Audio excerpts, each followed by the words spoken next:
मैं डॉक्टर अनीता गुप्ता, अध्यक्ष हिंदी विभाग, सेठ मंगलचंद चौधरी राजकीय महाविद्यालय आबू रोड। आज की कक्षा में हम सुर के बारे में अध्ययन करेंगे। सुर भाषा विज्ञान के अंतर्गत ध्वनि विज्ञान का विषय है। अभी पूर्व कालांश में हमने ध्वनि गुण के अंतर्गत आघात और सुर पर चर्चा की थी। आघात और बलाघात के बारे में समझा था।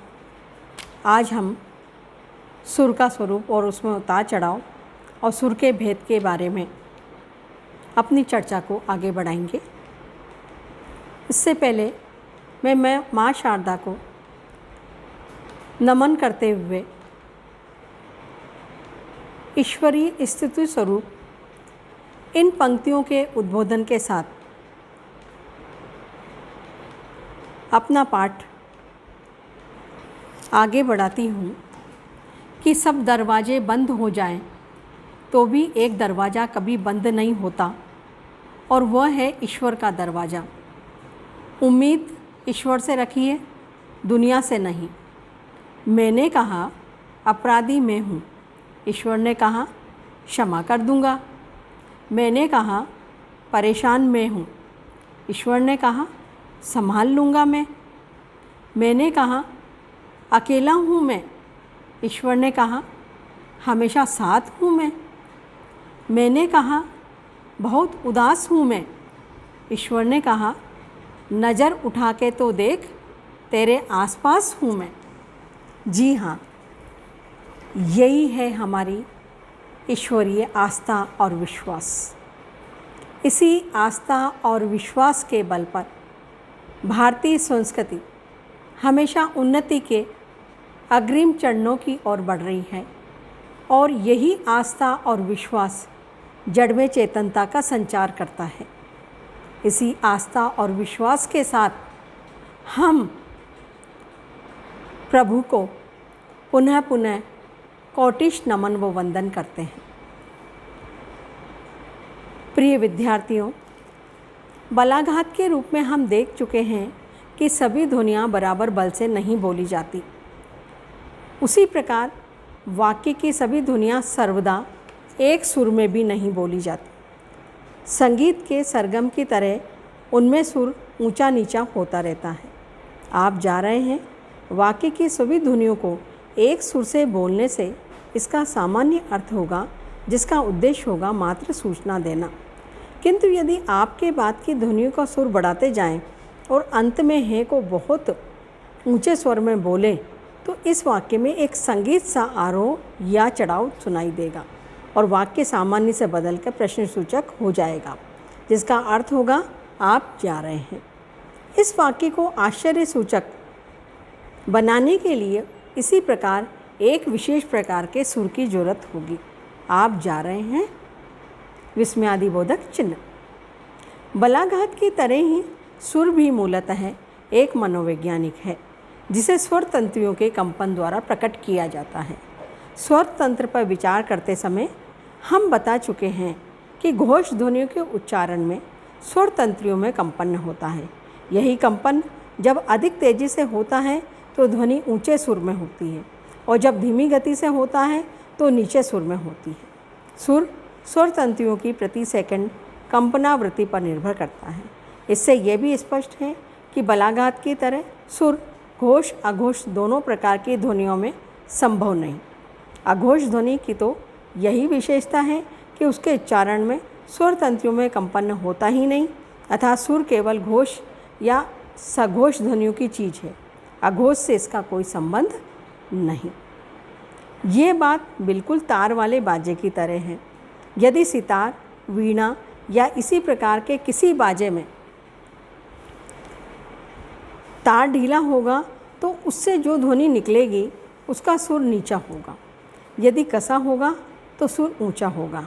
इसका कारण यह है कि ढीले तार पर आघात करने पर कंपन धीमी गति से होगा, किंतु वह कसा होगा तो कंपन तेजी से होगा। इनको बजाने के पूर्व इसी दृश्य से विभिन्न तारों को कसते या ढीला करते हैं। वाद्य संगीत की भांति ही मौखिक संगीत का अभ्यासी आरंभ में घंटों आ करके स्वर तंतुओं को कड़ा नरम और समीप दूर करके उनमें विभिन्न सुरों अर्थात सरगम के आरोह अवरोहों की आवाज़ निकालने अर्थात विभिन्न गतियों से कंपित करने का अभ्यास करता है। अभ्यस्त हो जाने पर भी स्वर तंतुओं पर अपना इस दृष्टि से पूरा नियंत्रण करने के लिए उसे अभ्यास को जारी रखना पड़ता है। इस प्रकार संगीत के लिए सुर का बहुत महत्व है। हाँ, ये आवश्यक है कि सभी भाषाओं में उसका महत्व समान नहीं है। सुर के आरोह अवरोह या उतार चढ़ाव में स्वर तंत्रियों की समीपता और उनके कड़ापन के अतिरिक्त फेफड़े से आने वाली हवा का महत्व भी कम नहीं है, क्योंकि स्वर तंत्रियों का धीमी या तेज गति से कंपन हवा की शक्ति पर भी एक सीमा तक निर्भर करता है। इन बातों के अतिरिक्त सुर स्वर तंत्रियों की लंबाई और स्वर यंत्र से विस्तार पर भी निर्भर करता है। बच्चों की आवाज़ ऊंचे सुर की होती है क्योंकि उनकी लंबाई और विस्तार दोनों ही कम होता है। पुरुष की तुलना में स्त्रियों में भी यही बात देखने को मिलती है। सुर के भेद आरोहण अवरोहण के आधार। हर व्यक्ति वैज्ञानिक दृष्टि से ठीक एक सुर पर नहीं बोलता। भाषा की स्वाभाविक गति में प्रयुक्त सुर उच्चता या सुर निम्नता तथा भावात्मक स्थिति के कारण सुर का आरोह अवरोह एक व्यक्ति की भाषा में भी अपना अलग मिलता है। इस आरोह अवरोह का अनुपात एक भाषा भाषी लोगों में प्राय समान होता है। यूनानी और वैदिक संस्कृत के स्वर। प्रत्येक व्यक्ति की सुर की दृष्टि से अपनी निम्नतम और उच्चतम सीमा होती है। उसके सुर का उतार चढ़ाव उसी के बीच होता रहता है। सूक्ष्म दृष्टि से इसमें अनेक भेद किए जा सकते हैं। यूँ इसके उच्च, मध्य, मिश्र तथा निम्न ये तीन भेद अधिक प्रचलित रहे हैं। वैदिक संस्कृत में लगभग यही तीन सुर स्वर उदात्त, स्वरित एवं अनुदात्त हैं।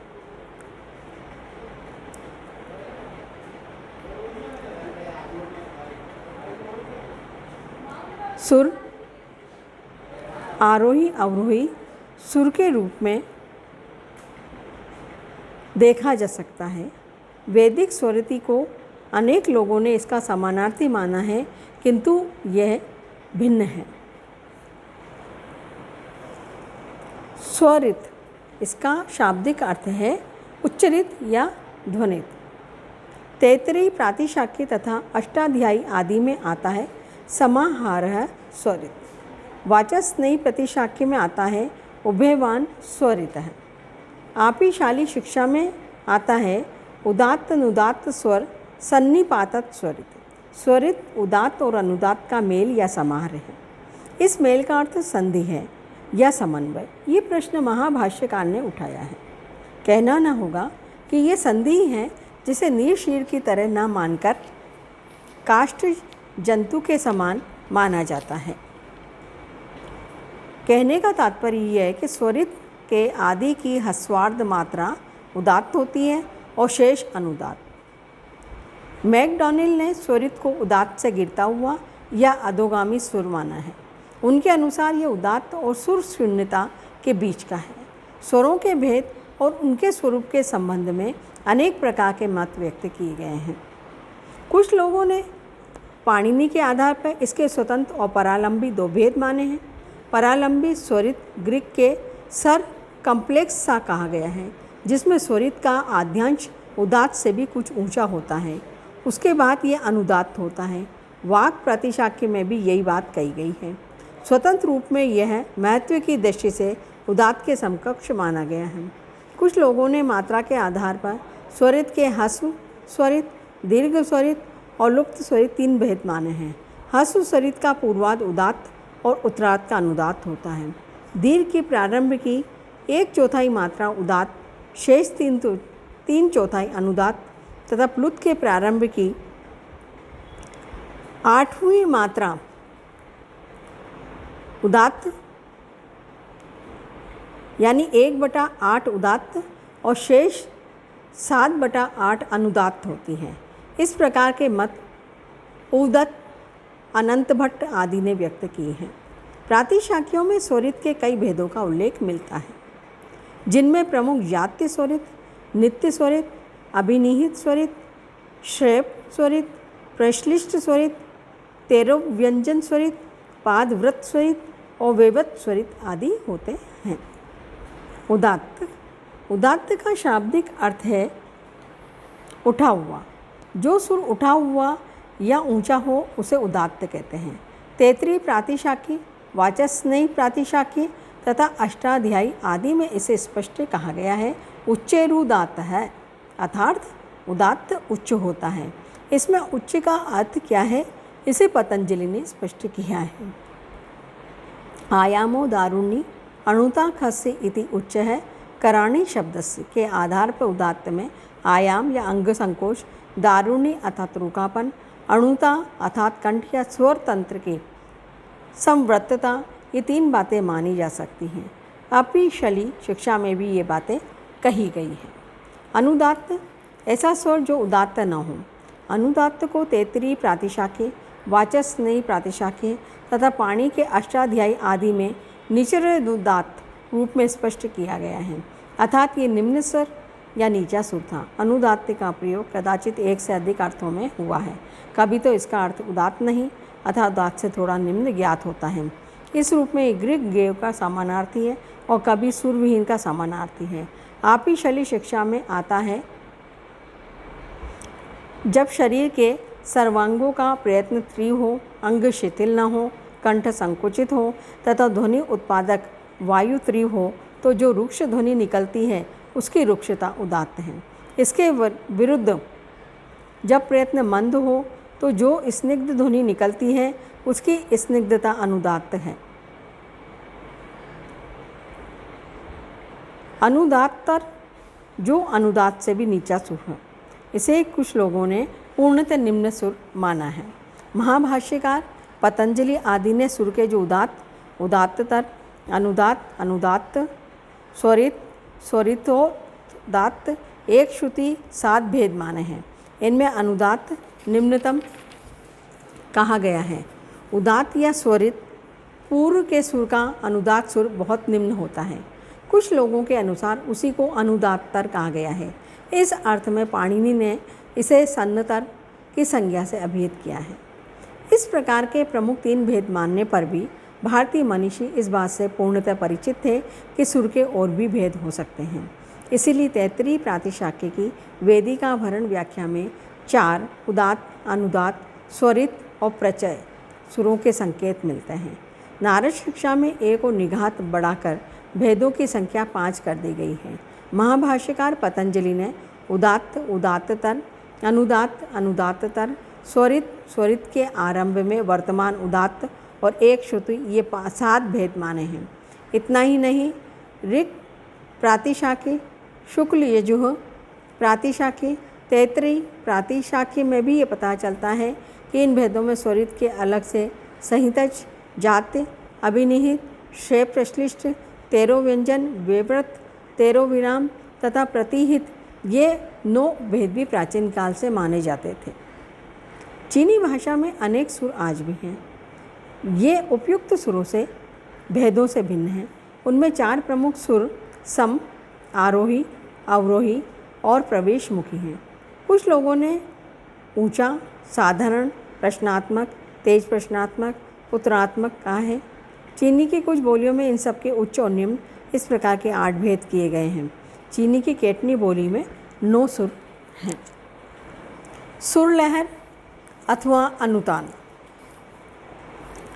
सुर स्वर तंत्रियों के कंपन के कारण उत्पन्न एक ध्वनि गुण है, जो स्वर तंत्रियों के प्रति सेकंड कंपनावृत्ति पर निर्भर करता है। सुर किसी एक ध्वनि का होता है, किंतु जब हम एक से अधिक ध्वनियों की कोई इकाई, शब्द, वाक्यांश, वाक्य का उच्चारण करते हैं तो हर ध्वनि का सुर प्रायः अलग अलग होता है और इस प्रकार सुरों के उतार चढ़ाव की लहर बनती है, जिसे सुर लहर अथवा अनुतान कहते हैं। दूसरे शब्दों में अनुतान या सुर लहर सुरों के उतार चढ़ाव या आरोह अवरोह का क्रम है जो एकाधिक ध्वनियों की भाषिक इकाई के उच्चारण में सुनाई पड़ता है। यहाँ ये विशेष बात है कि सुर अथवा सुर लहर का आधार सुर तंत्रियों का कंपन केवल घोष ध्वनियों में होता है, किंतु अघोष ध्वनि का प्रयोग इतना कम होता है कि सुनने वाले को ऐसा लगता है कि वो पूरे उच्चारण का अनुतान सुन रहा है, खंड खंड का नहीं। विश्व भाषाओं को अनुतान की दृष्टि से दो भागों में रखा जा सकता है। तान भाषाएं जैसे चीनी, बर्मी, एफिक, याओंडे आदि। अतान भाषाएं जैसे हिंदी, अंग्रेजी आदि। तान भाषाओं में अनुतान से शब्द का अर्थ भी बदल जाता है और उनका व्याकरणार्थ भी, किंतु अतान भाषाओं में केवल आश्चर्य, प्रश्न, अनिच्छा, आज्ञा आदि का अतिरिक्त भाव ही आ पाता है जो अव्यक्ति के सामान्य अर्थ के ऊपर एक प्रकार से आरोपित रहता है। इस प्रकार अनुतान के मुख्यतः 3 प्रकार या फंक्शन हैं। पहला कोशार्थ परिवर्तन, दूसरा व्याकरणार्थ परिवर्तन। कोशार्थ परिवर्तन के अंतर्गत तान भाषाओं में अनुतान से शब्दों के अर्थ बदल जाते हैं। जैसे चीनी शब्द माँ एक अनुतान में अर्थ माता है तो दूसरे में घोड़ा। चीनी भाषा की एक बोली में विभिन्न अनुतानों में येन शब्द के धुआं, नमक, आँख और हंस ये 4 अर्थ होते हैं। ऐसी अफ्रीका की एफिक भाषा में आक्या के नदी तथा पहला 2 अर्थ होते हैं। व्याकरणार्थ परिवर्तन। अफ्रीका की याओंडे भाषा में मंगायेन एक अनुतान में भूतकाल का रूप है तो दूसरे अनुतान में भविष्य का। इसी प्रकार अमेरिका की मेघजाट भाषा में साइटे एक अनुतान में वर्तमान का रूप है, मैं बुनता हूँ, तो दूसरे में भविष्य का, मैं बुनूंगा। जैसे सामान्य कथन, प्रश्न, आश्चर्य आदि का द्योतन, राम गया, सामान्य कथन पूर्ण विराम लगा दिया, राम गया प्रश्नवाचक चिन्ह लगा दिया, ये प्रश्न हो गया सूचक। राम गया, इसमें विस्मयादिबोधक चिन्ह लगा है आश्चर्य। ऐसे ही विभिन्न अनुतानों में अच्छा शब्द से हाँ तुम भी आना, अच्छा आ जाऊँगा। आश्चर्य है वो पास हो गया, वह पास हो गया, अच्छा। अनिच्छा, शाम को मेरे साथ चाय पियो, अच्छा आदि के भाव व्यक्त होते हैं। तो अनुतान मूलतः स्वर तंत्रियों के प्रति सेकंड कमनपन में कमी पेशी से उच्चारण में उत्पन्न उतार चढ़ाव है, किंतु इसके अतिरिक्त उसका संबंध बलाघात, मात्रा तथा संगम भी है। ये चारों मिलकर मुख्यतः निम्नांकित 3 प्रकार के काम करते हैं। वाक्यों के समूह को वाक्यों में, वाक्य को उपवाक्य तथा पदबंध और पदबंध को छोटी इकाइयों में तोड़ते हैं। अव्यक्ति को उत्तर, सामान्य कथन, आज्ञा द्योतक, प्रश्न द्योतक तथा अनिच्छा द्योतक आदि बनाते हैं। अव्यक्ति के विभिन्न भागों या अंशों को अर्थ के धरातल पर आपस में संबद्ध करते हैं। अंत में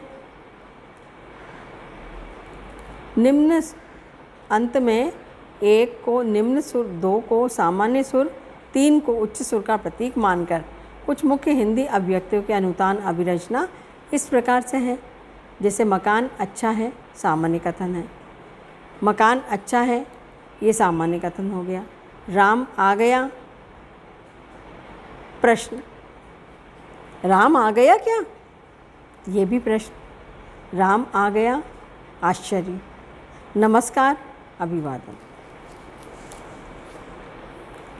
संगम, संहिता या विवृत्ति। बोलने में एक ध्वनि के बाद दूसरी ध्वनि आती रहती है। वक्ता एक ध्वनि समाप्त करके दूसरी का उच्चारण करता है। वह एक ध्वनि से दूसरी पर जाता है तो 2 प्रकार का होता है। कभी तो हम सीधे चले जाते हैं और दोनों ध्वनि के बीच कुछ नहीं आता। उदाहरण के लिए तुम्हारे में माँ के बाद ह सीधे आ जाता है, किंतु कभी एक ध्वनि से दूसरी पर जाना ऐसा नहीं होता। उदाहरणार्थ तुम्हारे में ध्वनियाँ वही हैं, किंतु माँ के बाद जाना तुम्हारे जैसा नहीं है।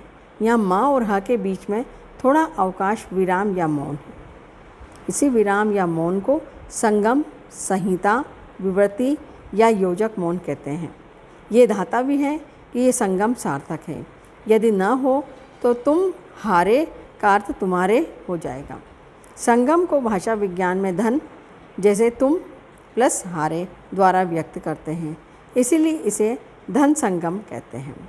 संगम सर्वदा शब्दों के बीच में आता है, अर्थात वाक्यांश की सीमाओं के भीतर ही आता है, इसलिए इसे कुछ लोग आंतरिक संगम कहते हैं। दूसरे शब्दों में संगम कभी वाक्य या वाक्यांश के अंत के विराम को भी संगम कहा है, किंतु उसे संगम न कहकर सीमांतिक विराम कहना अधिक ठीक लगता है। संगम का एक भेद समीमिक संगम, जब दो रूपी मों के बीच संगम हो तो ये नाम देते हैं। तुम प्लस हारे में यही है। व्याकरणिक शब्दों के बीच में आने से इसे व्याकरणिक संगम भी कहते हैं। संगम का एक भेद अक्षरिक संगम भी है। जब संगम दो अक्षरों के बीच में आए तो उसे ये नाम देते हैं। दो समध्वनियाँ भिन्नार्थी उच्चारण को ले, नल की और नल की, दोनों में दो अक्षर है, नल और की। दो अक्षरों के बीच संगम नहीं है, किंतु दूसरे में इन्हीं दो अक्षरों के बीच संगम है। अक्षर सीमा पर स्थिर होने के कारण ये संगम अक्षरिक संगम है। दूसरे में ल आधा है तो उसमें बोलने का समय भी आधा है। संगम बहुत सी भाषाओं में किसी न किसी रूप में सार्थक होता है, जैसे नदी, न दी, नफीस, न फीस, नरम, न रम, सोना, सो ना। वह घोड़ा गाड़ी खींचता है, वह घोड़ा गाड़ी खींचता है। गाली, गाली। इस आधार पर संगम को स्वनिमिक माना जाता है। यह तो स्पष्ट ही है कि वाक्य या वाक्यांश के अंत में आने वाले विराम को संगम न कहकर सीमांतिक विराम कहना अधिक उचित समझा जाता है, किंतु इसमें भी सर्वसम्मत नहीं है। कुछ लोग इसे भाषा के बीच किसी भी प्रकार के मौन या टूट को संगम मानते हैं। इस रूप में सीमांतिक विराम को संगम मानकर उसके भेद किए जा सकते हैं। पूर्ण विराम या सीमांतिक संगम, यह पूर्ण विराम है जिसके सामान्य भाव, प्रश्न, आश्चर्य ये तीन उपभेद किए जा सकते हैं। अल्प विराम संगम या कामा संगम या अल्प विराम है। रोको मत, जाने दो, रोको मत जाने दो। इन उदाहरणों से स्पष्ट है कि ये अल्प विराम संगम सार्थक है। इसके रहने या न रहने से अर्थ में पर्याप्त अंतर पड़ जाता है। अक्षर, अक्षर का हिंदी या संस्कृत में कई अर्थों में प्रयोग होता है। हर्फ, लेटर या वर्णचिन्ह, जैसे उसके अक्षर बड़े सुंदर हैं। अनश्वर, अ धनात्मक चिन्ह प्लस शर, न शर्तिति, इसी अर्थ में अक्षर ब्रह्म का पर्याय है। स्वरा, स्वर, इसी आधार पर संस्कृत में मूल स्वर या सामान्य स्वर को समानाक्षर या संयुक्त स्वर को संध्यक्षर कहा गया है। अक्ष या शीर्ष वाला अक्ष अर्थात धुरी या शीर्ष, इस अर्थ में अक्षर शब्द अंग्रेजी सिलेबल का पर्याय है और इसी अर्थ में हम लोग इसका प्रयोग यहाँ कर रहे हैं। अक्षर एक ध्वनि अथवा एकाधिक ध्वनियों की वह इकाई है जिसका उच्चारण एक झटके, एक चेस्ट पल्स या हथ स्पंद से होता है, जिसमें एक स्वर अवश्य होता है। उसके पहले या बाद में एक या अधिक व्यंजन आ भी सकते हैं और नहीं भी। हिंदी से उदाहरण में लें तो आ, तू मेरे घर आ एक अक्षर है जिसमें केवल स्वर हैं। ज अक्षर में स्वर प्लस व्यंजन है। आप अक्षर में स्वर प्लस व्यंजन है। काम अक्षर में व्यंजन स्वर व्यंजन है। प्यार में व्यंजन व्यंजन स्वर और व्यंजन है, तो प्राप्त में व्यंजन व्यंजन स्वर व्यंजन व्यंजन आदि। इसी प्रकार काला में काला का प्लस ला, पानी में पा प्लस नी, ता रे में ता प्लस रे, दो दो अक्षर हैं, तो आवारा आ प्लस वा प्लस रा, बाजीगर बा जी गर, सुंदरता सुंदरता। आइए आ ई ए में तीन तीन अक्षर हैं। अक्षर में स्वर शीर्ष या केंद्रक में होता है। उसके पहले वाला या वाले व्यंजन पूर्वाग्रह या बाद वाले व्यंजन परग्रह उच्चारण में शीर्ष मुख होता है वनस्पत पूर्व और परग्रह के। अपवादतः न, ल, र आदि कई व्यंजन भी कुछ भाषाओं में शीर्ष का काम करते हैं, तब इन्हें अक्षरिक व्यंजन कहते हैं। इसके विपरीत कभी कभी पूर्व और परग्रह के रूप में स्वर भी आते हैं, तब उस स्वर को अनाक्षरिक स्वर कहते हैं। अक्षर दो प्रकार के होते हैं, बद्धाक्षर जिसके अंत में व्यंजन हो, जैसे आप, एक, सीख। मुक्ताक्षर जिसके अंत में स्वर हो, जैसे जो, या, खा, ले। हर भाषा में एकाक्षरी शब्द भी सर्वाधिक होते हैं। यदि स को स्वर तथा व को व्यंजन माने तो विभिन्न भाषाओं में एकाक्षरी शब्द अक्षरित संरचना की दृष्टि से विभिन्न प्रकार के मिलते हैं। जैसे स स्वरूप है आ, उदाहरण, व स उदाहरण है जा, खा, गा, रो, जी। स और व उदाहरण है आजू, इखू, अब। तो कोष्ठक को विकल्प द्योतक मानकर हिंदी के सभी एकाक्षरी शब्दों की अक्षरिक संरचना को संक्षेप में हम रख सकते हैं व, स और कोष्ठक में व। अतः हिंदी में अक्षर में स्वर का शीर्ष रूप में आना आवश्यक है। उसके पूर्व 1, 2 या 3 व्यंजन आ सकते हैं, अंत में 1, 2, 3 या 4 व्यंजन। उपर्युक्त के आधार पर यह भी कह सकते हैं कि हिंदी की अक्षरिक संरचना या हिंदी के एकल अक्षर की संरचना उपयुक्त प्रकार की होती है। इसे शीर्ष तथा पूर्व और परग्रह की दृष्टि से 4 वर्गों में रखा जा सकता है। मात्र शीर्ष वाला आ, ओ, पूर्वग्रह प्लस शीर्ष, ला, क्या, स्त्री। शीर्ष पर परग्रह आज, प्राप्त, आप्त, आर्द्र।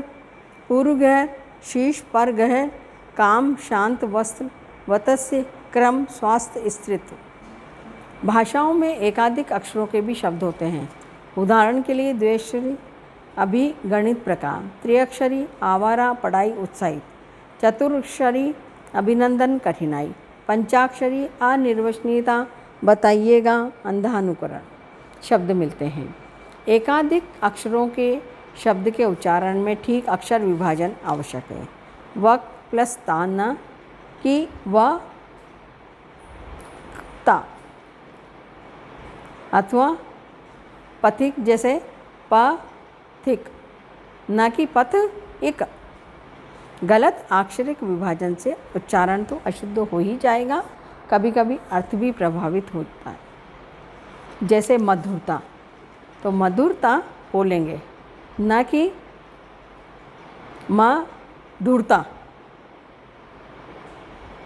जैसे मानवता, तो मान व ता नहीं बोलेंगे, बोलेंगे मानवता। तो अक्षर विभाजन के नियम हर भाषा के अपने होते हैं, इसलिए विदेशी भाषा के शब्दों के उच्चारण में अक्षर विभाजन संबंधी अशुद्धियाँ प्राय हो जाती हैं। अक्षर विभाजन लेखन या वर्तनी के आधार पर न होकर उच्चारण के आधार पर होना चाहिए। जैसे उपन्यास, उपन्यास गलत है, उपन्यास। अभ्यास, अभ्यास गलत है, अभ्यास सही है। व्याख्यान, वाक्यान ये गलत है, व्याख्यान ये सही है। वाक्यांश, वाक्यांश ये गलत है, वाक्यांश ये सही है। जैसे भारद्वाज, तो भर रद्द द्वाज गलत है, भारद्वाज सही है। अक्षर विभाजन जहाँ से होता है वहाँ थोड़ी देर मौन होता है, उसे अत्यल्पकालिक संगम की संज्ञा दी जा सकती है। धन्यवाद।